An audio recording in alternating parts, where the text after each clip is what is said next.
Welcome, Richard Smith. Thank you very much. Richard, you're fairly new in post at RHA, so what are your priorities for the organisation?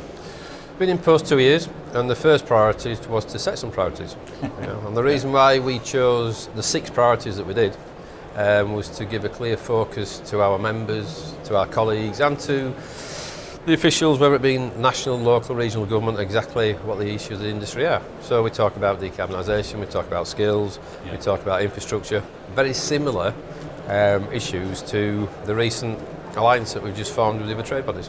Yeah, and I think it was either last year or the year before here where you were talking about the industry collaborating more, so that's a good outcome of that. It was. I mean, it's literally a year ago that myself and Phil said we should actually collaborate on some of these things. And then from then it gathered a momentum where we've got the 11 trade bodies now, who I think are quite representative of the logistics supply chain.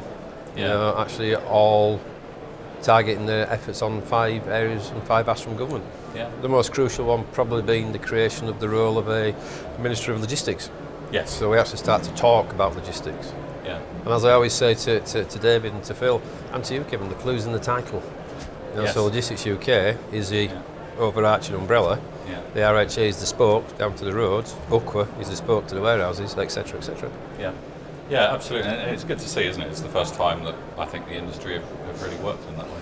Yeah, and I think the time is right. And I think it's there's so many challenges that face certainly the road haulage industry and the logistics supply chain and the common decarbonisation, talent, growth, infrastructure. It makes sense. Well, I was going to ask you what the biggest challenges are, but I think you've probably just summarised them there. But what are the big campaigns that RHA are running? We've got 3 at this moment in time. One is obviously the annual National Lorry Week, which is always in October, and it celebrates the truck, and it brings back to the forefront of the country the importance of the truck. And 90% of what is in this room and in everybody's room has been on a truck at some point. Yeah. The other one is Coach Week. So 2 years ago we introduced the coach membership, and some people said to me, why are you doing that? Because if you think about a coach and how it behaves, 80% of the issues are exactly the same as a truck. So it's not on a radial, it doesn't go round and round. It can go anywhere, it can go over the seas, and it can move people at short notice. So it's just like a truck.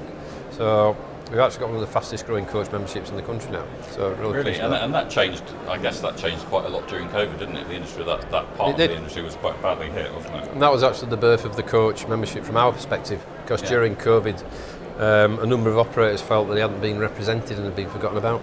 It was more a focus on buses than coaches, and they actually came and said, can you do something around the coaches, which obviously we did. Yeah. And the third one is around facilities. So the task and finish facilities group that's just been set up is very much something that we're driving hard with yourselves as well, and various government departments. Yeah.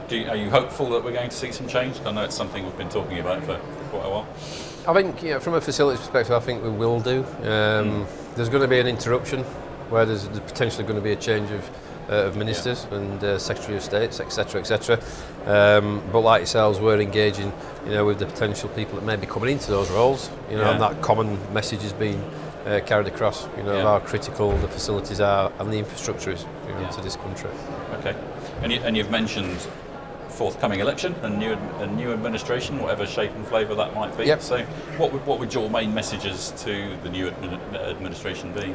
The first one would be we need a Minister for Logistics. Which is actually the reason it is the ask, and I think it's crucial because we've got to start looking at things in the round, not in isolation. And it gives us as an industry a more powerful voice.